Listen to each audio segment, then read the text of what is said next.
Maybe the rich dark chocolate says something about it. Gotta admit, man, there's something about it. He's sweet, he's honest. I never met somebody who's so easy to be with. You should keep your guard up. They're different people than us. Not Evan. He is, Jen. It's beautiful for the most part, but it comes at a cost. Cherish the day.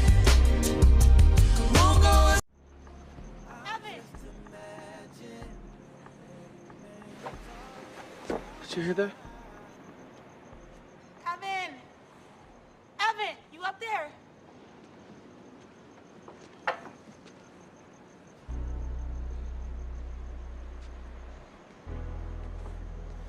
I need to talk to you. About what? I love you. You got a funny way of showing it.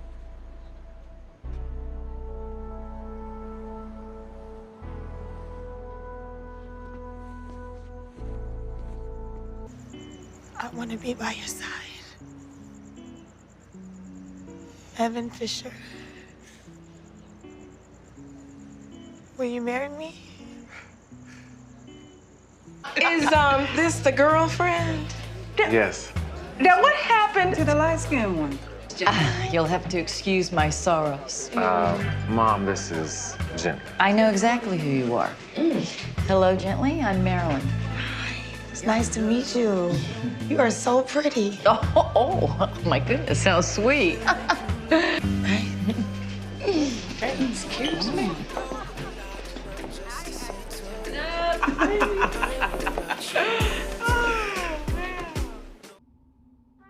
Oh, you gotta love Sade. Gotta love her. You know, this really hooks you in, doesn't it? Really makes you want to watch the show. So this show is Cherish the Day. It's on OWN, which is Oprah's network. And the show is created by Ava DuVernay. She is a pro-Black, light-skinned filmmaker,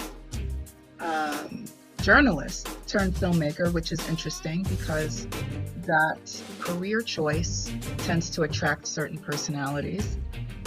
And her productions are very, very well known. She has many, they're popular and they're very successful. Now, first of all, Ava is a part of this group of light-skinned Black people who are just super pro-Black for some reason. And lately I've been thinking about what that reason is. Like, really?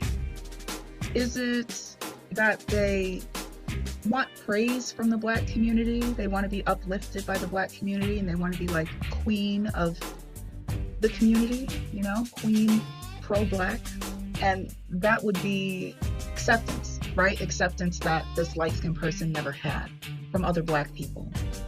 Or it could be coming from a narcissistic place. Is it that she feels she needs to be this way in order to be accepted? And if she didn't pander to darker skinned people, she would not be where she is today. She would not be as successful. There would really be no avenue for her to be successful. Is this how light-skinned people need to be in Black spaces in order to be accepted? Is this necessary to get along with other Black people in certain environments? I have to say, these types of light-skinned people raise the bar really high. They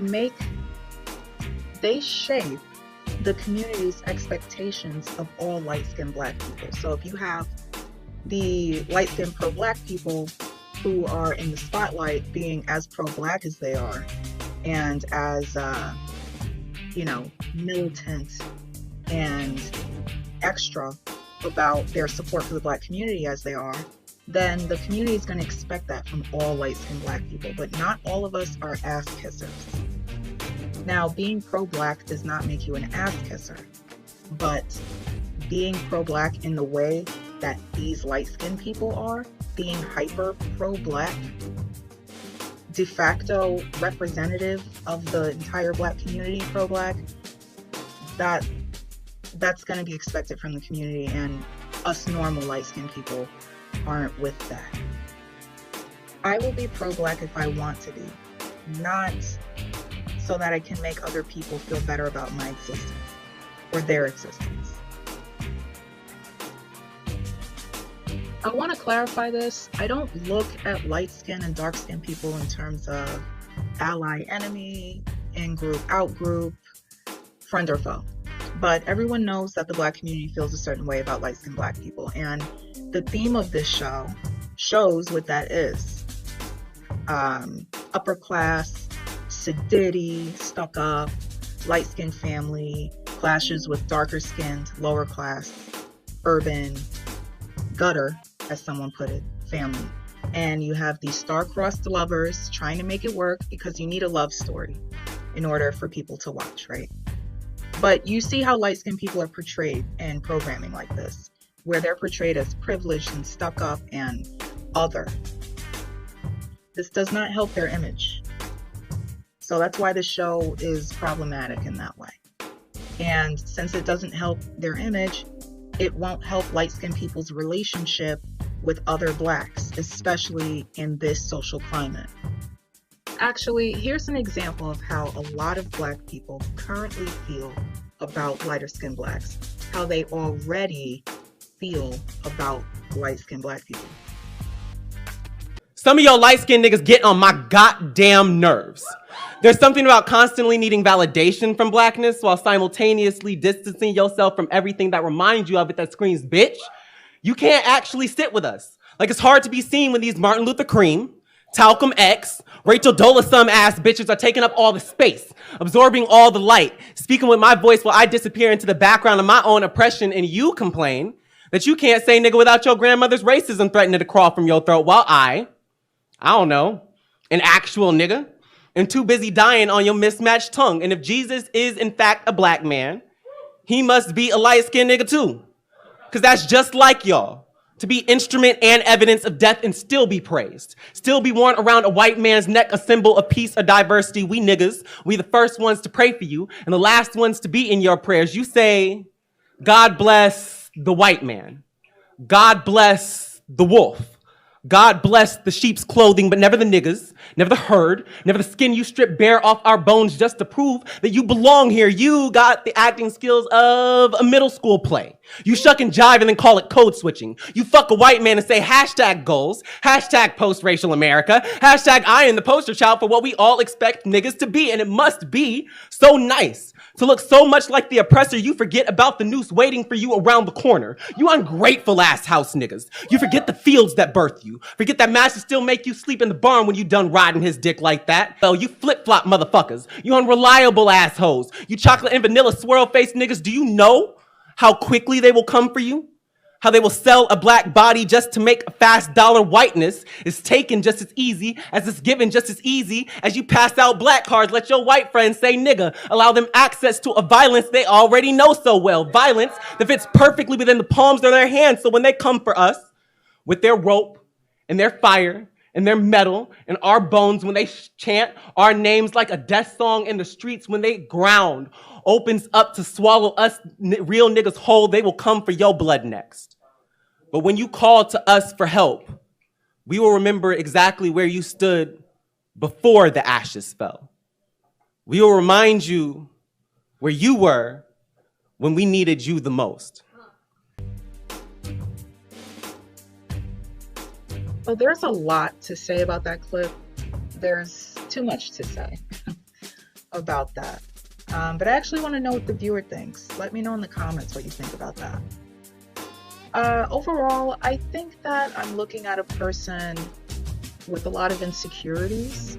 And I talked about projection in my other video about Oprah, and it's looking like a situation like that. There's actually people online, there's one in particular who talks about colorism, and she said that she started her movement or whatever it is because she was getting certain looks from Black men, the ones who would look at her. But she said Black men would look away from her, and it just had to be her dark skin. This was never confirmed by those men. It was never confirmed in any other way either. Yet a whole movement was started, books were written, and it's because of that. So, you know, it has me thinking about the fact that there are absolutely no checks and balances within the Black community. And it could get so annoying because it's chaotic. That's chaotic. This is just chaos that we're living in. There are no checks and balances. Everyone can do whatever they want, except for light-skinned Black people. So they're the slaves, and then everybody else could just do whatever they want. It's crazy. Going back to these YouTubers though, they usually live light-skinned lives. So what I mean by that is most of the YouTubers who have platforms devoted to colorism, their partners are light-skinned. They said that their best friends are also light-skinned. And if they're not light-skinned, these people are completely white. So husband is white. They only hang out with the in-laws. So everybody's white. You know, they live a completely light-skinned or completely white life, which I find really, really, really interesting when, aside from that, you're just fiercely promoting dark skin and the love of dark skin and appreciation of dark skin and the unity of dark-skinned women, right? Not men and women, which is why I think that, or I thought rather, that I would see more about this show because it's a dark-skinned female who's the lead, who's the love interest, main character with a light-skinned man. So these types of women also don't like black men. I guess light-skinned Black men are not Black anymore because they really support them. They love light-skinned Black men. It's just not the darker-skinned ones, but they love dark skin. So why don't you love dark-skinned Black men? I don't understand. I don't understand it. And, you know, they don't have to answer to this because no checks and balances.